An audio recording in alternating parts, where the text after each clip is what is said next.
Salutations all.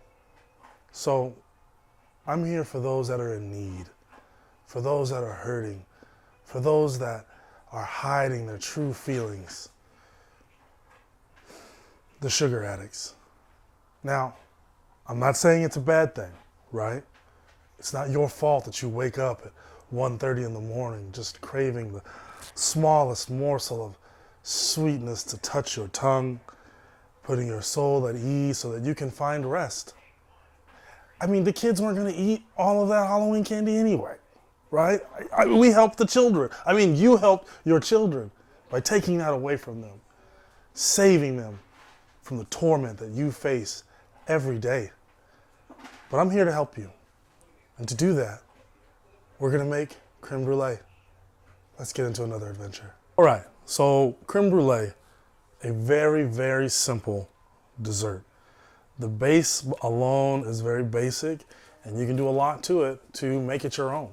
I've done it with Southern Comfort, peppermints. You can flavor it however you want. You can take that same base, turn it into a creme anglaise, which is a really delicious sauce. It's basically melted ice cream. You can turn it into ice cream. The base is very, very simple. And just to kick it up a little bit, we're gonna change it some because like I said, I wanna help you with that sweet tooth. So let's talk about what you're gonna need. Start off with 6 egg yolks. All right, so I've got my eggs over here, room temperature. Everything's at room temperature for this. I've got 1 quart of heavy cream. Doesn't really matter what brand. You want to get the heavy whipping cream. Sometimes it says heavy cream, sometimes it says heavy whipping cream. Same thing, high fat cream. I've got a little butter here, about 3 ounces of butter. We're going to use that. Now that's not for the base. That is going to be for the foundation, because the foundation for this particular creme brulee is going to be Oreos. Don't judge me, okay? I know you've got Oreos somewhere in your house in some form. It's like Lowry seasoning salt if you're melanated, or mayonnaise if you're not. You've got it. So don't look at me like I'm the crazy one, all right? Moving forward. I've got a little bit of Ghirardelli's cocoa here because I'm gonna make a chocolate creme brulee with a Oreo cookie base, all right? We've got a cup of sugar set aside. All right, now when we get to the bruleeing aspect, you're gonna need a torch of some kind. If you don't have a torch, really not a big deal. If you've got an oven with a broil setting on it, you can use that as well. You just want really high heat to caramelize that sugar on top. So you get that delicious, snappy, crispy, crunchy topping that's on a brulee. It's just burnt sugar. Brulee, burnt, all right? You're also gonna want some form of oven-safe dish to do this in. Now they make dishes that you can find pretty much anywhere called brulee dishes. It's little white ceramic dishes, right? They come in different sizes, different heights, you know, depending on what it is that you're trying to accomplish. I'm gonna use today, these are actually Sunday dishes. I'm gonna use this just because I want to be able to see the separation of my layer. So we're gonna try this out. This is pretty tall. So in that, you're also gonna need something that you can place your dishes in, because you cook creme brulee in a water bath, all right? So I've got a pan right here. Use whatever you've got. And once we get to it, we're gonna put our dishes in, and then we're gonna fill it up to a certain level with water, and you bake them off. Creme brulee does not take long to prep, but it does take a long time to get to that finished product. Okay, so we've got our cookie base out of the oven. I put it in the oven at 325 for about 15-20 minutes. Basically just looking to dry that back out. We got them back behind me cooling off right now. And we're gonna get into the brulee part, into the actual custard itself. So as you can see, we've got the 6 egg yolks here that have been separated from the whites. Save those whites, make a delicious scramble in the morning. We've got our 1 quart of heavy cream on the stove, and we're bringing that up. A lot of recipes are gonna tell you to bring that to a boil.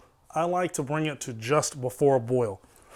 By that, I mean, as you'll notice around the edges, you'll start to see those small bubbles begin to form. I just want to bring it up to that. And you want to bring that up very slowly. You don't want to scorch that milk or scald that milk. To the milk, we've added 1 tablespoon, and that's a lot, but 1 tablespoon of vanilla. Now, again, if you're fancy enough to get the vanilla bean, you'll want to scrape those the inside of that bean out, those seeds into the cream. Once you get it up to the point where it begins to bubble, you're going to let that them sit and rest for about an hour. That's about how long it generally takes to get that real full, nice flavor for that vanilla bean.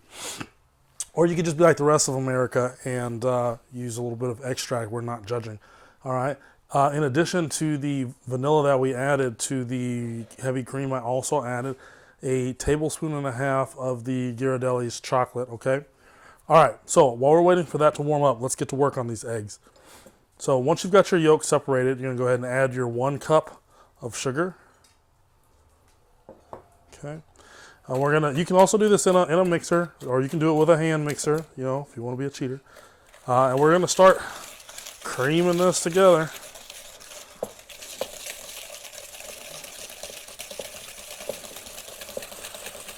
You just really beat the crap out of it, you know, step kids. And it'll start to get lighter. You can't really tell here, but it'll start to get real nice and light the more air that you incorporate into it. So we're going to beat it up real good. Once we get the cream up to temp, then what we're going to do is we're going to temper this, right? So by that, we're going to take a little bit of the hot cream and add just a little bit to this as we mix, and then a little bit more, then a little bit more. Think about fish, right? When you get the fish from the fish store, they tell you, okay, set the bag in the water for 20 minutes, let the fish get acclimated to the temperature. If you just dump them right in, they're likely going to die. But anywho, we're going to do the same thing with this cream. Whisk this up a little bit more. Cream is almost there. Now, when I first started making creme brulee, once we added the cream, we would actually pour it back into the pot and heat it up just a little bit further, and I found that that's really not necessary. I'm not really sure why I was taught that way at all. Okay.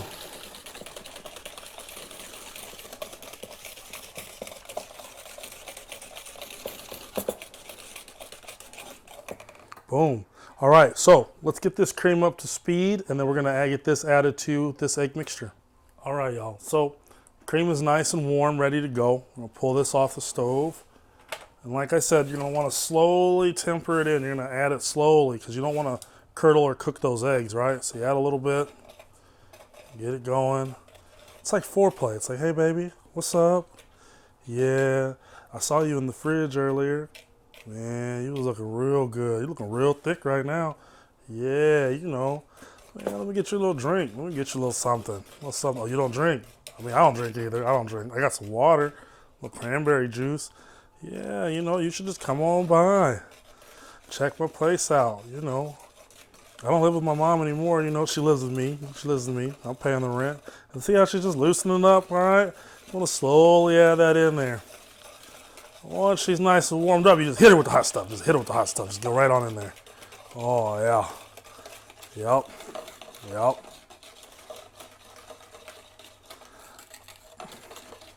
Like I said, in the past, I've always been told, well, you put it back on the stove and you bring it up a little bit, and that kind of activates the eggs and gets it started. Lottie-dottie. You can cut that out, or you can do it if you really want to be traditional. You know, Martha Stewart's watching. Okay? So we've got that stirred up. Nice and nice. That doesn't make any sense, does it? All right, now we're going to get it into our dishes, get our dishes into the oven. So for this next part, we're just going to load it up, right? We've got our bases done, nice and cooled. We've got our custard mixture over here. And we're just going to load this bad boy up to just under the brim. I'm going to use a ladle for this because I am what the American Health Organization calls clumsy in the kitchen. Now if you use the vanilla bean as opposed to vanilla extract, you'll probably want to strain that cream. Otherwise the vanilla bean will set to the bottom of your custard. Not really sure how they get that fancy suspended look. I mean, I'm not Bob Ross or Mr. Wizard. There's no magic here. No sir. Alright. Now, don't forget, we've got that oven set at 325 for this dish. And it's going to take about, I'm going to say an hour and 15 to an hour and a half. Told you, it's one of those ones you've got to be patient for. It's worth it at the end. It takes quite a bit of time, and you want it to go slow. Can you crank the heat up? and push it a little faster, you can. But it's possible that you'll burn it. It's possible that it won't set evenly. You'll get cracks. Just a very unsexy look, okay? So just let it go slow. Matter of fact, while it's cooking, do like I'm doing. I'm going to go work the heavy bag to burn off some preemptive calories. See? Using my noggin. That way I don't have to feel bad later when I eat this. One, I'm not going to eat them all, I don't think. You don't have a heavy bag? No problem. Go out to the park. Don't like being out in the park? I get it. It's a little bit chilly. So what you need to do, you need to hit up Mr. Sherman. Team Shermanator. Go hit him up, man. Facebook, Douglas Sherman. Let him get that workout. Burn those calories. And then you don't have to feel bad. You don't have to make all those New Year's resolutions that you're not going to keep. Alright. So, we've got those filled up. Okay? Now, this is the tricky part. At least for me. Because like I said, I am clumsy. So I'm going to get these set into my pan. And remembering that when we add the water for the water bath, you want it to at the very least come halfway up the side of the container that you're using. At least halfway up. I'm going to try to bring it almost all the way up to here without getting water into it. So I'm going to get these set in the oven, use a pitcher to pour my water in. The water bath is what allows us to get that nice gelatinous custardy texture to it.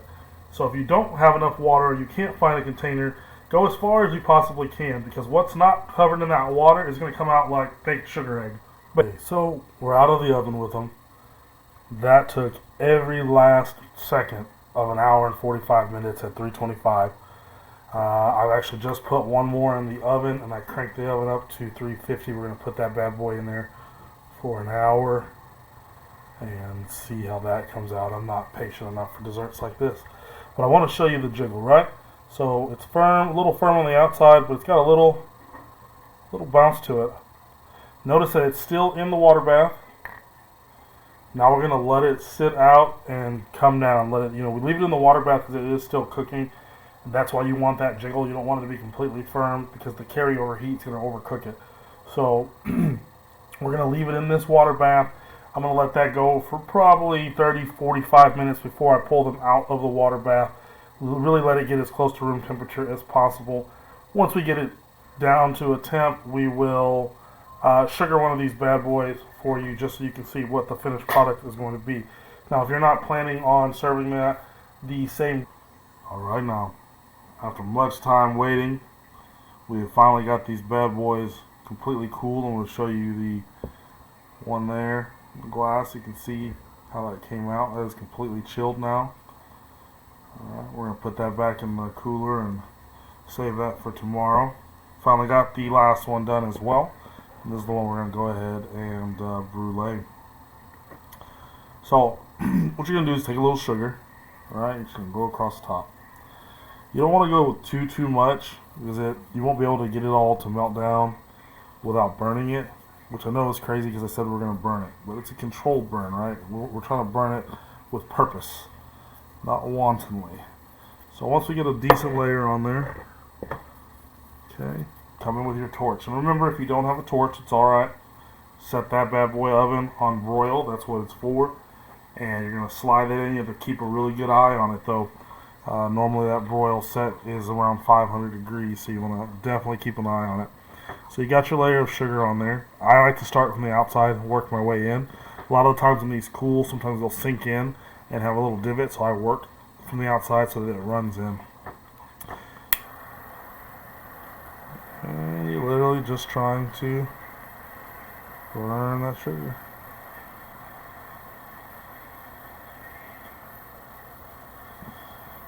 You want a nice thin layer. Right, you want the treat of the crunch, but you don't want to have to fight with it.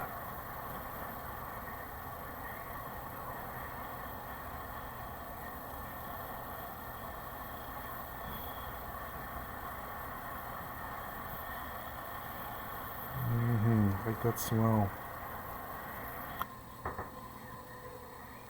Now, once it cools, and I know you can't really tell from that angle, but once it cools, see if we can get a little bit cool so you can hear that crunch. Doubt that y'all can hear that. But once it cools, then of course you have that nice candy layer. So we're going to give this just a second to cool, and then we're going to dig into it. Alright, y'all, so our sugar topping has cooled. Alright, I'm going to try to see if we can get that crunch. You can hear that a little bit. Break in. Dig all the way to the bottom. Because we've got the cookie at the bottom, so I'm trying to get that. I want to get some of that too. And that's your custard. Alright. This one's still a little warm. Let's try it. I don't wanna eat it. I have to. I have to, because you're not here. Came out pretty good. Alright, so like I said, this one's still a slight bit warm. Came out really nice. The cookie bottom soaked up a little bit of that liquid, so it's not super duper hard. That's really nice. I mean, it's so chocolatey, it's crazy, y'all. Absolutely crazy. So, creme brulee, again, very simple. A lot of variations you can do to this, a lot of ways you can make it happen for you. But at the end of the day, it should all be delicious. Alright, so that was it. Like I said, very simple, very elegant little dish that you can create to really put a little flair in your dessert game.